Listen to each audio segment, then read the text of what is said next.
listening to Rescue Community Church. For more information, check us out at www.rescue.cc.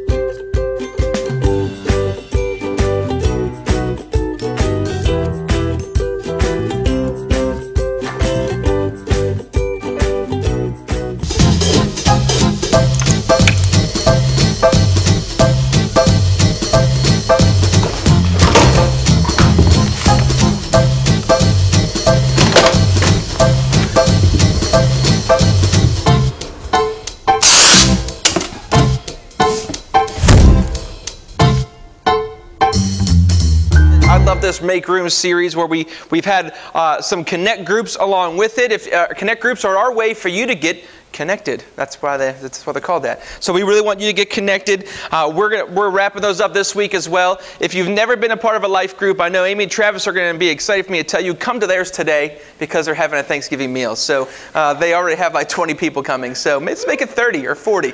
So Amy's like, shut up, Charles. But they are having their Thanksgiving meal today, and we're having we're not having our group this week because ours meets on Thursdays and it's Thanksgiving. But we're going to have our connect groups again, going along with series later on. We'd love for you to get involved in those. Those are times where you actually get to open up with one another. It's been amazing seeing people open up and really feel connected to each other. And if you ever want to feel connected at our church, if you don't feel connected, it's probably because you're not involved with a connect group.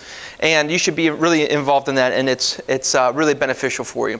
Why don't you bow your heads and we'll pray, and we'll just ask God to be with us here today. Dear Lord, we thank you so much for how you love us. We thank you for how much you provided for us. And God, we just pray that as we go through this, Lord, that you speak to each one of our hearts here, God. Jesus, I just hide behind you. Let my words be your words here. In Jesus' name, amen.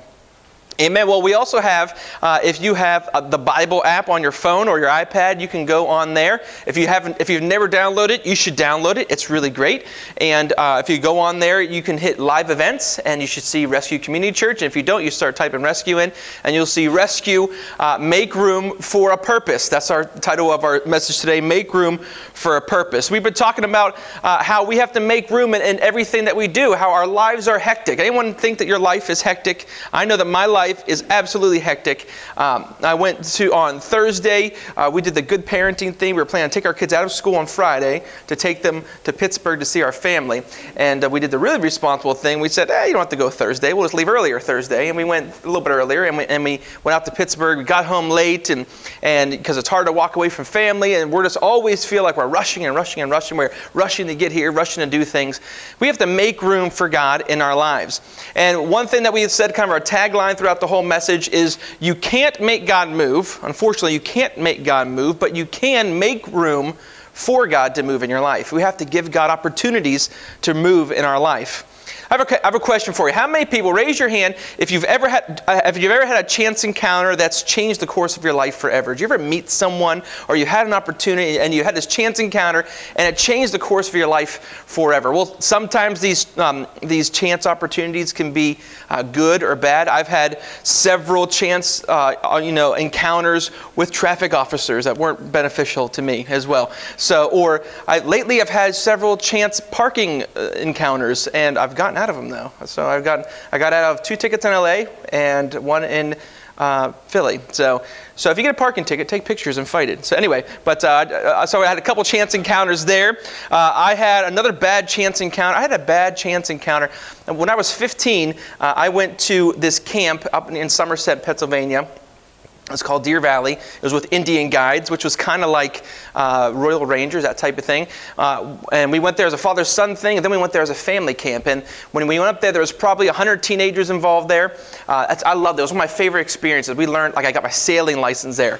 I'm not sure if it's valid anywhere else but there. But I got my sailing license when I was 15. I went rock climbing, I went rappelling, I went whitewater rafting. It was great memories. And every Thursday night, because we did this a couple of years, every Thursday night they took these 100 teens or so, and the counselors were college kids. And I totally would have done this, and I still might do this. They would go, and every Thursday night, they'd take us all out at like 10 o'clock at night, and they had like a big party for the adults, and we would go, and they would hike us like through the woods and tell us like these horror stories while we're walking through the woods. I remember one year, they took us, and they actually told us this urban legend about some guy hanging from a tree. This was not a Christian camp, all right? And then we got there, and there was literally a guy by a noose swinging from a tree, and it was one of the counselors with his rock repelling gear, and hung himself and scared everyone. Well, the first year I experienced this when I was 15, we were going out and they were telling us, we were taking us to a family graveyard. All right, and so I'm 15, about as tough as I think I can be when I'm 15, and we're going out there, and we walk literally like 45 minutes out in the middle of nowhere. And then there's randomly in this middle of this field, there's a graveyard with like 20 gravestones. And then all of a sudden, a truck comes into the field. And they yell, everyone get down, get down. And so we're all laying down there. And the person in the truck is screaming at us. Come to find out later, it was one of the college kid counselors in the truck trying to scare us. This is all planned. And they're screaming at us. The girls are crying. The guys are probably crying. We probably were crying. And we were terrified. And then the guy, the counselor in the truck, he's far away, takes a shotgun, shoots it up in the air. See, George is my father-in-law. He knows this would not happen at the camp that he runs. That's right. So this is the effect it had on me. And so afterwards, they leave, and everyone's crying. I think the counselors realized it got a little bit out of hand. And we're walking back on the road, and they say, listen, if a car comes by, don't worry about it. We'll take care of it. Everyone stay together. So we have like literally 50, 60 teenagers walking at like 11:30 at night along this farm road in Somerset. And we're like, it's at Mount Davis, the highest point in Pennsylvania, so there's no one around. And a car came. And I thought I was tough. But man, I took off as fast. I left all the women and children behind. And we took off. Me and my friend Jeff, we literally sprinted. Have you ever ran when you were actually really afraid? You run like twice as fast when you're really afraid. But then I was running downhill also because we were running towards the cornfield. I don't know where we were going. So we sprinted. Me and Jeff were sprinting. Now what we didn't see, my big chance encounter, was a barbed wire fence that we just could not see at all. So full sprint, terrified run downhill, and flew off it. And it affected my life forever. I have scars on my legs from it and scars on my stomach. They made fun of us all week. They said, Jeff and Tom are dating the same girl, barbed wire. And it was all like the joke of the whatever. So I had a bad chance encounter with that. That was not a good experience. It was terrifying and painful. But it was, so imagine that. George is my father-in-law. He helps run, he runs a camp.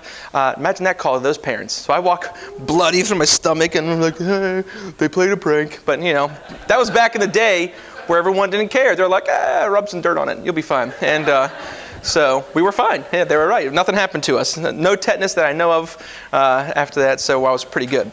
But I had another good chance encounter in my life. Think about the chance encounters that you've had. It was probably the best chance encounter I ever had, and happened in March 1999 when I was a sophomore at the newly renamed Valley Forge University. It was Valley Forge Christian College back in the OG days. And it was early in the morning, and I am not a morning person. Raise your hand if you are not a morning person. So I have this conflict though. I'm not a morning person, but I love morning food. Breakfast is like my favorite, and I love omelets. And in college, I definitely was not a breakfast person either. But I had a friend, James Darlack, who worked the omelet station at Valley Forge. I'm telling you, he made the meanest omelets. It looked like bigger than a Chipotle burrito, and it was just huge, and breakfast potatoes. And so I got myself out of bed because I wanted James Darlack's omelets there. And so that love of my omelets got me out of bed that day. Think about how everything had to happen for this chance encounter. And as I was there, the president of the college, I've told the story before, Dr. Meyer came up to me, and he brought this high school junior. And he brought he come walking up with this smoking hot lady and this next to me, and he said, Tommy, this is Rebecca. She came here to shadow Dr. Lee, but Dr. Lee is sick today. Would you be kind enough to show Becca around and show her the college life? I was like, of course. And so I said, absolutely, no problem. Well, now, I've told that story before, but think about how much this was a life-altering encounter. Look at how God had to align us up that day to do that. Beck lived in Gettysburg. I was from Pittsburgh. I'm at Valley Forge Christian College, which is not that big of a school. And she was going to shadow this professor. So she traveled that day from Gettysburg to Valley Forge, and Dr. Lee woke up sick. And I just thank Jesus for bringing that sickness upon him, because I don't know if I would have ever met Becca without that. But and then Dr. Meyer had to escort Beck at that precise time where I was hungry for an omelet, and it was at that right. Any Joe Schmo could have been standing there, and he could have introduced Becca to anybody. And but luckily for Becca, I was wanting an omelet, so I was there. Luckily for me, I'm just kidding. But so. Luckily for me, I was motivated to leave my bed that day, and I got the world's best omelet that day and the world's best wife that day. Well, not that day. That would be creepy. A couple years later. But I think that instead of chance encounters, I would call those divine encounters. And those divine encounters, they can change our lives, and they can change the course of our lives forever.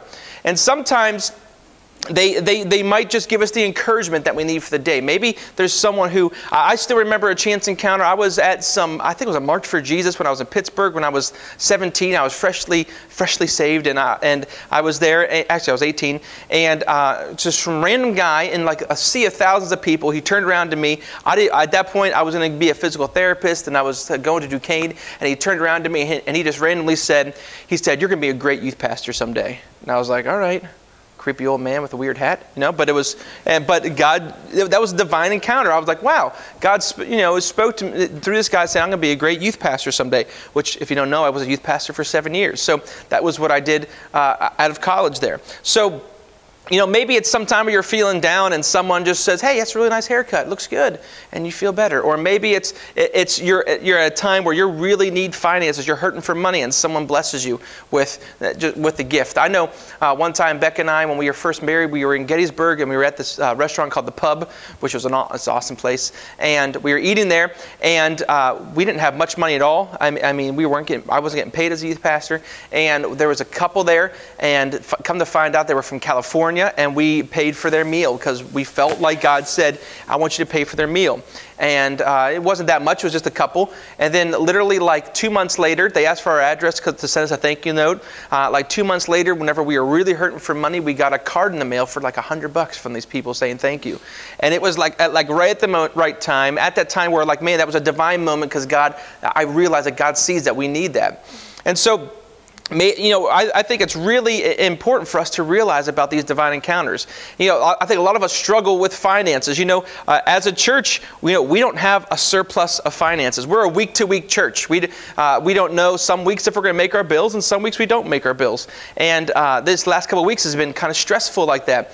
And I got a divine email. And so I think God uses email too. And I was sitting there, and I got this email, and it said that, a friend of mine, he was going to be one of our Gettysburg church plants that we do. And I trained his boot camp for him and his team. And a couple months ago, I said, hey, man, if you know of any businessmen, because he's a businessman, and everyone on his team is like a dentist or an architect or something. I said, hey, if you know any businessmen who maybe want to invest in, an urban church plant, end of the year tax gifts, let me know. And I got this email saying that he is closing his account. So I haven't found out yet. I just got this email. I don't know if it means he's not planting or what's going on. But the email said that he wants whatever's left over to be transferred to Rescue's account. And come to find out, it's like $6,000. So we're like, wow, God, just right at those moments where we aren't sure what's happening, God comes through with these divine encounters, these divine moments. And so $6,000 out of nowhere that we did nothing to earn, but God knows that we needed it, and we've invested in him and his team, and God spoke to him, and that guy let God use him to be a part of a divine encounter. Imagine, how many people would you love to be a part of someone else's divine encounter, right? That's what the Christian life is supposed to be about. I would love to be a part, and we do it often. Becca just preached last week, and she told you how she bought some people's groceries or diapers the other day, and had some big guy cry and walk out. Don't you just want to make people cry in a good way for God? It's great whenever and Beck, even we were praying, we had prayer every week here at 10:15, and Beck even said, hey, when you get that feeling down in your pit, in your stomach, that's God telling you to do something. And so when you're shopping, and you get that impression on yourself, like, man, I should do this. Wouldn't it be great to start being used like that? Imagine Imagine if someone said, man, I was really down. We didn't really have much money, and we were at Haas's, and this guy named Travis just came up to me and said, hey, God said, if I just want to pay for your meal. And it'd be like, man, I didn't know if God was hearing my prayers, but man, God provided for me. Or maybe there's somebody whose marriage is falling apart, and you don't know that, and they say, hey, my friend Jen said, hey, let me watch your kids. You guys go out on a date night. And then maybe they had, all of a sudden, it sparked something in their marriage, and their marriage gets saved because you did something simple like watch their kids. Those are divine encounters. Wouldn't it be awesome for God to use you in moments like that? I think we're supposed to. That's living with a purpose. That is our purpose, to go and make a difference in people's lives. I think that's God's purpose for each of us. John 14:12 says, whoever believes in me will do the works that I have been doing. This is Jesus talking. And they will do even greater things than these because I'm going to the Father. So you have Jesus, who just did, if you didn't know, Jesus did some pretty great things, right? And Jesus said, my disciples, or all of us Christians who come and want to serve God, you're going to do greater things than me. Think about it. Jesus only did ministry for 3.5 years. That's it. I'm coming up in my 14th year of ministry. So Jesus is saying, you guys have so much more time. You're going to do even greater things than me. But what Jesus was all about was about seeing that people were taken care of. What would it look like to make room for purpose in your life? Or another way to say it, or make room for mission. Did you ever hear of a mission? Well, a mission is a specific task or duty assigned to a person or a group of people. Now, Jesus' purpose, Jesus' mission, is listed here in Luke 19:10. It says, for the Son of Man came to seek and save those who are lost. That's Jesus' mission, Jesus' purpose. And Jesus' purpose was to seek and save the lost. Well, that's our purpose as well. A little bit different. It's not our purpose to save people. We don't save people. But it is our purpose to introduce people to Jesus. And Jesus is the one who can give that saving power because of what He did on the cross. So we should always be looking for God to give us those divine appointments. That's actually our first point. First point is people who make room for purpose expect divine appointments. If you're making room for purpose in your life, you can learn to expect divine appointments. Now, I'm not necessarily talking about divine appointments for you, where like you have these light bulb moments that come on. I'm talking about we should expect divine appointments for us to be involved in. We should be constantly looking out saying, God, who do you want me to talk to? Or what should I say? Should I, there's so many times where we'll go to Rita's or something and we'll buy someone's Rita's, and do we say, before you have this, you have to accept Jesus into your heart, all right? And no one would ever take it probably. That doesn't happen. We just buy them and we trust that God is going to do something with what He prompted us to do. Went up to someone and says, hey, I just feel like I should pray with you. A lady in a wheelchair and in middle of Panera. And a lady just starts bawling and crying. So we need to be expecting those divine appointments for us to be involved with. And if you're a Christian, that term alone, Christian, means little Christ or Christ follower, imitators of Christ. And we're supposed to emulate the life of Jesus. And most of Jesus' ministry, if you looked at it, was just these chance encounters. It was Jesus going to something, and He noticed somebody over here, and He walked over and said, hey, He went over to the woman at the well and said, hey, why don't you get me a drink? Let's talk. Or He went over to Zacchaeus and said, hey, come down here, let's talk. Most of these amazing miracles that Jesus did were these divine interventions, these divine appointments. And some people might call them chance encounters, but He would say these are divine appointments. And if it was Jesus' purpose or mission to seek and save the lost, to look for those divine appointments, then if we're imitators of Christ, then it should be and if we're making purpose, then we need to constantly be looking for how we can be involved in those divine appointments. We've been looking at, throughout this whole series, at the story in 2 Kings 4, and it's talking about the Shunammite woman. And 2 Kings 4 verse 8 says, one day Elisha went to the town of Shunem, and a wealthy woman lived there, and she urged him to come to her home for a meal. So you have Elisha, who was this man of God who was traveling around, and back in those days, they didn't have churches everywhere. So if you wanted to experience God, you had to find someone who was anointed, a prophet of God, and that was Elijah. So Elisha probably had lots of people vying for his attention, right? He probably, where he would go, there might have been hundreds, maybe even thousands of people who were trying to get his attention, trying to get him to be involved in what they're doing. And but the Shunammite woman recognized that this was a divine encounter, and so she urged Elisha to come for dinner. And so I think that, I think that we might miss sometimes these divine appointments because we're not looking for them. I think this woman was looking for a divine encounter. She said, that's important. I'm going to go after it. Or maybe we miss these divine encounters because we don't recognize that they're special and from God. We might get those feelings, like, oh, it's no big deal. And what we usually do is we miss them because we're too busy. That's why we have to make room to look for these things.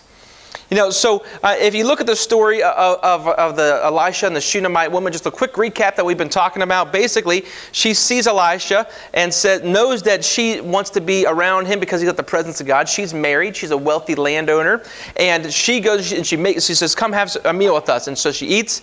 And then she said, listen, I'm going to build you a room. I'm going to make a room. That's where we get the title from. We're going to make room for you. And please, anytime you come by, they didn't have hotel, a Holiday Inn Express. They didn't have all that stuff. They stayed with people. And so she said, we're going to make you a room. Stay here anytime that you come here. So God told her to have him over for dinner and make him a room. That's all. And she was obedient with that. And then from that, Elijah's like, how can we thank you? Can we, put in a good word for you with the king? And she's like, no, I'm good. We're taken care of. And then he found out from Gehazi, which was Elisha's assistant, he said, this lady, she can't have kids. And so Elisha said, well, we're going to pray, and God is going to give you children. She's like, yeah, right. And so she said, no, you're going to have a kid. And then she ends up getting pregnant and having this kid. And years go by, she's got this kid. How great is that? Years go by, he's out working, he gets a headache, and the kid dies. All right, the kid dies. And I love what she does. She takes the kid and she goes in that room where Elisha was at, where the room that Elisha made, or she made for him, and she put the kid on Elisha's bed, and she basically went to find Elisha and she said, you have a problem you have to deal with. I didn't ask for this stinking kid. You fix this thing, all right? And so Elisha, he did what a lot of us start doing. He just started trying things. He's like, okay. And Elisha gave his servant a stick. He said, go over there and put the stick on the boy's head and pray for him. And then the servant came back. Elisha's like, did it work? And he's like, no, he's still dead. He's like, crap. And then the Shunammite woman's like, I'm not going anywhere until you come to your room and heal this boy. And so he goes in there, and he did the weirdest thing in all the Bible. I don't know of a weirder way. And maybe we should start praying like this. Maybe more things would happen. I don't know. But the kid's laying there on his bed. It said that he stretched out over the boy, put his nose on his nose, hands on his hands, eyes on his eyes, laid there on the boy. All right, maybe we won't pray like this. I think we'll get arrested. It said he prayed. Imagine that. You feel like God told you to do that. And he laid on and he prayed, and then he got up and he's like, okay, I hope no one saw me do that. That's creepy. And then he felt like he should do it again. So eyes on eyes, nose on nose, prayed for him. And then the boy sneezed 7 times. Okay, think about this though. His eyes on eyes, nose on nose, mouth on mouth, achoo, achoo, achoo, 7 times right in his face. And he's like, hallelujah, this is great, And then the boy got up, and the boy was healed. So through all this stuff, and I think that, that this was a divine appointment for this woman. Look at all that stuff that happened to her. She just had to make a meal, make a room, and she got a son out of it. She had her son raised from the dead from it. And whenever we make room for a purpose, we should expect divine appointments. We don't just aimlessly go through the day. We start looking for opportunities to see God work in us and through us with the people that are around us. Then we start to see that Psalms 37 verse 23 is really true. It says, the steps of a righteous man are ordered by the Lord. What that means is we're striving to be righteous. We're striving to be the way God wants us to be. And when we're doing that, then God orders our steps. Every step that we take, God wants you there for the right reason. We start to realize that God's placed us at our job or in our town or in our city or around our friends or in our family. God's placed us those places for a reason. And God wants us to use us in those areas. You see, because we're God's plan to change the world around us. You are God's plan. Wherever you're at, God wants to use you to change your world around you. How would your life be different if you started to expect God to use you for divine appointments? Imagine how going to the grocery store would be different. You wouldn't just rush. I know we go to the grocery store with 3 kids, and a lot of times we're just hoping, especially if I go by myself, I almost always forget something because I'm wrangling the kids. I just hope I leave with all the kids, that I come home, that I remember everybody, but how would it be different if we went there with purpose and we're looked around saying, God, who do you want me to reach out to today? Or maybe it'll be something as simple as just being really nice to your cashier. They have name tags for a reason. You want to freak out your cashier? Call them by their first name. Like, hey, how you doing, Jeff? How do you know me? Like when you have a name tag. Just throws people off, and be especially nice to them. Or maybe God will lead you to buy someone's groceries. Or maybe God would have you go up to someone and say, hey, I know this sounds really weird. I just feel like God told me to ask you if there's anything I can pray for you about. And maybe they'll say, no, you're weird. And say, okay. That's the worst that can happen. Or maybe they break down and they say, you know what, I've seen lots of stories of people who said, I told God I was going to kill myself unless he reached out to me somehow. And maybe God used you in that situation.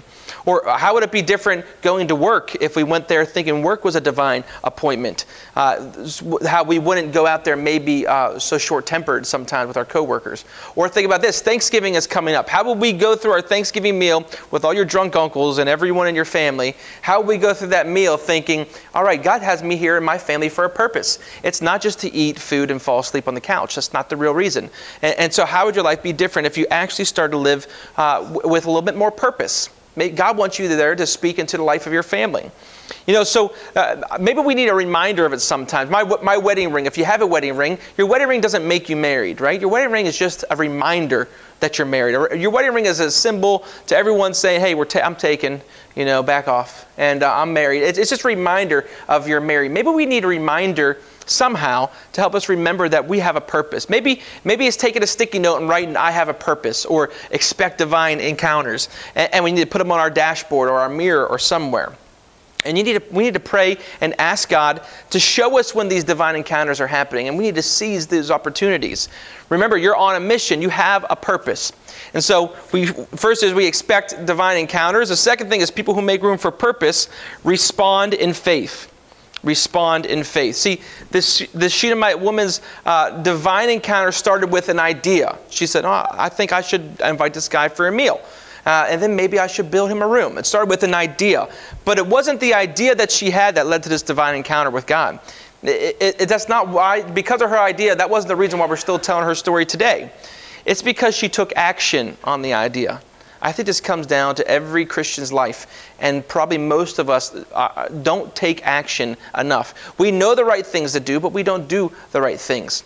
And so it's because that she took action, because she responded in faith. She talked to her husband. They actually invited him over. They actually put hammer to nail and made a room for him.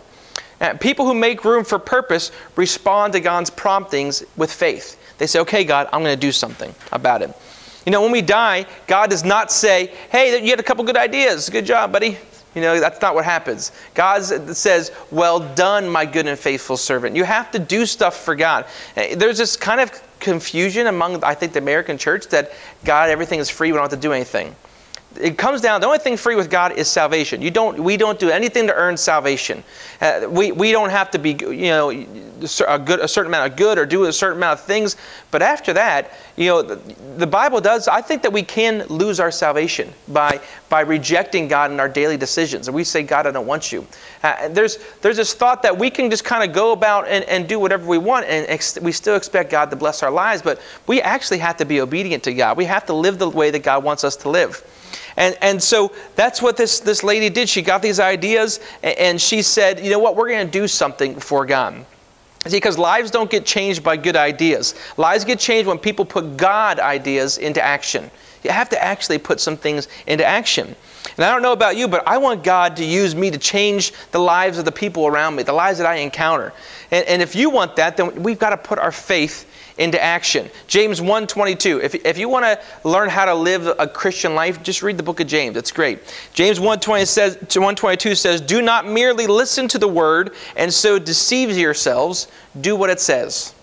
I think that right there could probably if you just do what this one word, what this one scripture says, your whole life will be revolutionized. I love what he says. He says, don't just listen to the word. Don't just understand what you should do and so deceive yourselves. See, I think so many people think they're fine with God, or they think, oh, no big deal, I can do what I want. You're deceiving yourselves. You have to actually do what it says. And people who are making room for purpose are actually putting the Word of God into action. You know, I wanted to plant a church ever since 2006. I knew that God put it in my heart that I was going to plant a church. And I talked about it with my close friends. I would go to trainings for it. Pastor Jerry is my mentor, and he's our Freedom Valley is our parent church, and I've known him since right after I met Becca in 1999. And so he was always talking about church planting. I wanted to plant a church. I didn't know when I would. And I talked about it. I started, doing training, and my buddy Lee. Who, if you know Lee, he can be a little rough sometimes. He's sometimes not. We always give it to a little hard on each other, just joking around. And every time I talk about church planting with him, he said, "Yeah, right." I'm like, "What do you mean?" He said, "I'll see it when I believe it." And I was like, I'll believe it when I see it." Yeah, I'll see it when I believe it too. I'll believe it when I see it. Basically, he was like, "Dude, you talk about this all the time. Let's see when you're actually going to do it." And he was right. I had to actually stop talking the talk and start walking the walk. You've heard people say, "Don't talk about it, be about it," or "You have to put up or shut up." That's what this comes down to. You have to actually put your life into action. So, what areas of your life is God calling you to put faith into action? What areas of your life are you actually know that, okay, I got to start doing some things?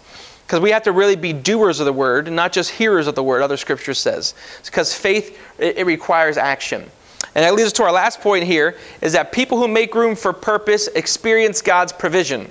This is the part that we want. We want God to provide for us.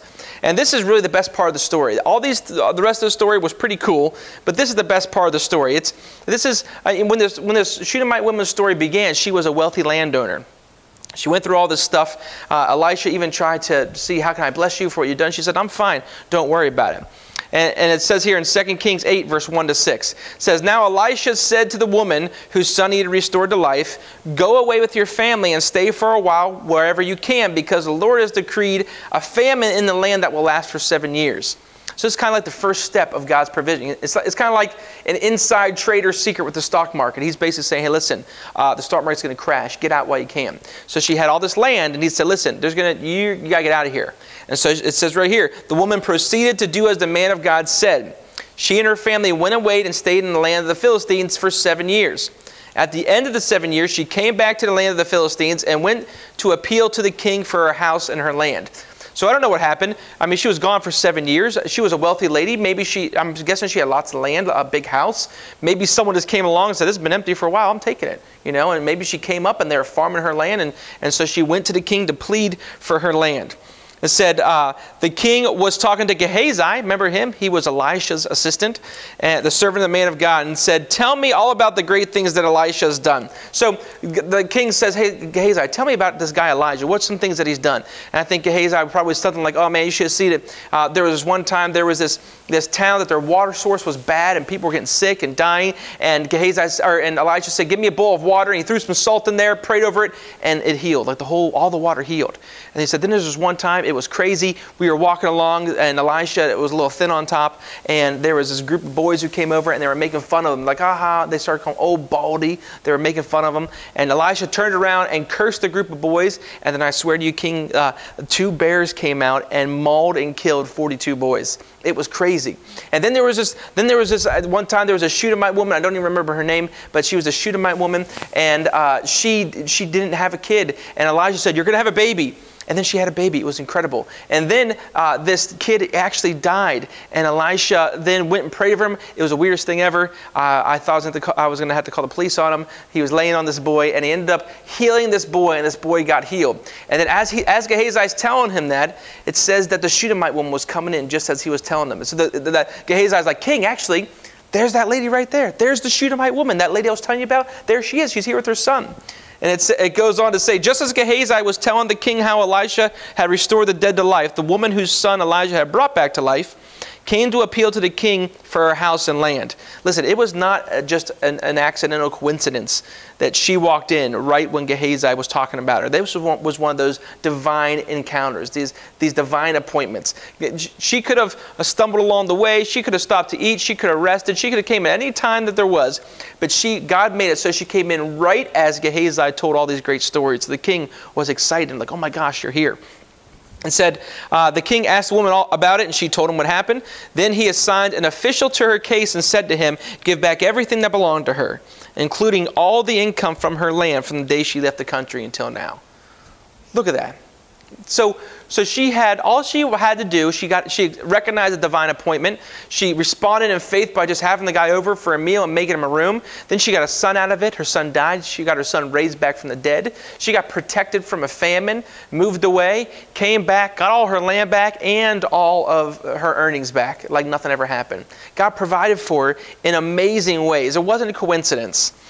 But the reality is if her son never died, she probably wouldn't have experienced God's provision. If she didn't go through the famine of that land, she would have missed out on God's provision. God's provision doesn't mean that things are always going to go perfect in our life.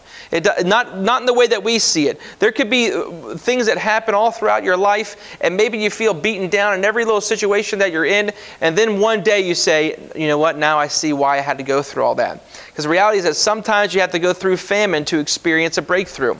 You know, God doesn't promise that life's going to be easy. He promises He's going to provide for us. He's going to take care of us. That's what God's provision is. And sometimes obedience isn't really about what we can do for God, but it's about what God wants to do for us. God wants us to be obedient because He wants to do something. He's trying to set something up in our life. And when you get on board with God's vision for your life, then we actually get to experience God's provision. We actually get to experience what God wants to do in our life. And when your dad is the dad of the universe, the creator of the universe, then provision is not really an issue, right? God can arrange your circumstances in a way to make sure that you are taken care of. I think a lot of times our response determines our reward. God asked her to just provide that meal in that room, and she was faithful to that, and she gave her, and she had a son, and she was faithful. All that couldn't have happened if she wasn't obedient and trusting God to move in her life. Luke 6:38 says, "Give, and it will be given to you. A good measure, pressed down, shaken together, and running over, will be poured into your lap. For the measure you use, it will be measured to you." That's saying, be faithful. Whatever you give to God, if God prompts you to give something, whatever you give to God, whether it's finances, whether it's your time, whether it's giving your family and saying, God, I'm going to trust you, whatever you want us to do, whatever you give to God, you can't outgive God. I hate Christian cliches, okay? I am about the most anti-Christian cliche pastor you ever meet. I did not grow up in the church, so I hate Christian cliches. But that's a good one. You can't outgive God. No matter what you give to God, if you felt it on your heart and you said, God, I'm going to give you all my money right now, God's going to say, great, and God's going to bless you with even more. You can't outgive God. God's always there to take care of your needs. And so, think about it. Have you ever made a bad investment? Does anyone raise your hand? Have you ever made a bad investment? I got a car accident in 1998, right before I met Beck, and I got like $20,000 from it. And I thought I was smart. I was going to invest my money because that seemed to be the good thing to do. And I invested $20,000 into a stock fund mutual.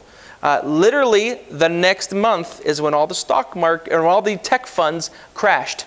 And I literally waited and waited, and I lost all my money, all $20,000 in the stock market. I have not invested anything since, and I probably will never do that again. You have a bad investment in people. You know, you invest your life in people, and you think you're helping them, and then they turn around and kind of leave you to hang anyway.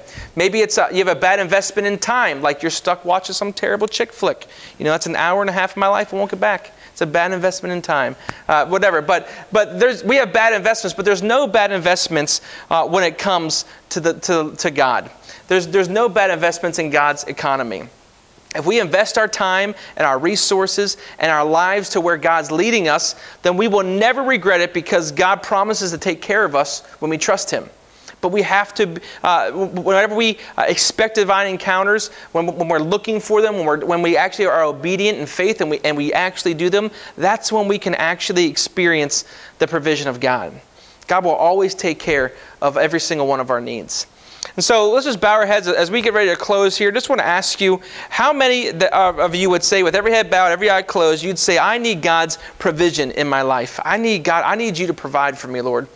Every one of us should have our hands saying, God, I need you to provide in my life. Father, I just pray, Lord, as you see how we need you to provide for us, God. We need you to move in our lives, God. But more than that, Lord, I pray that we become hungry to be used by you to do things that you want us to do, God. We are the plan to change the world. Every single one of us here, if we're here, we have a purpose. God, help us to make room for purpose. Help us to say, God, I know, how do you want me to use me today? God, I pray that you will open our eyes, that we'll see these divine encounters and that we'll actually follow through and do something with them, God. God, I pray that we begin to hear miracles of how you're using us, Lord, to make a difference in the world around us. And when we do that, God, that we'll have testimonies of our own of how you provide for us. And Lord, I just pray that you, as we go through and have Thanksgiving this week, God, use us, Lord. Each one of us are going to be sitting around our families, sitting around friends that we don't see very often. Lord, I pray that people see that there's a difference in us. God, help us to be there with a purpose and say, God, how can you use us? Maybe it's that we never do dishes, and God, this time we're doing all the dishes, or that we're helping or clean up, God, or whatever it is. Help us, God, to stand down and say, and people will realize that we're different. God, use us to do something great for you, to change this world, God, in Jesus' name. Amen.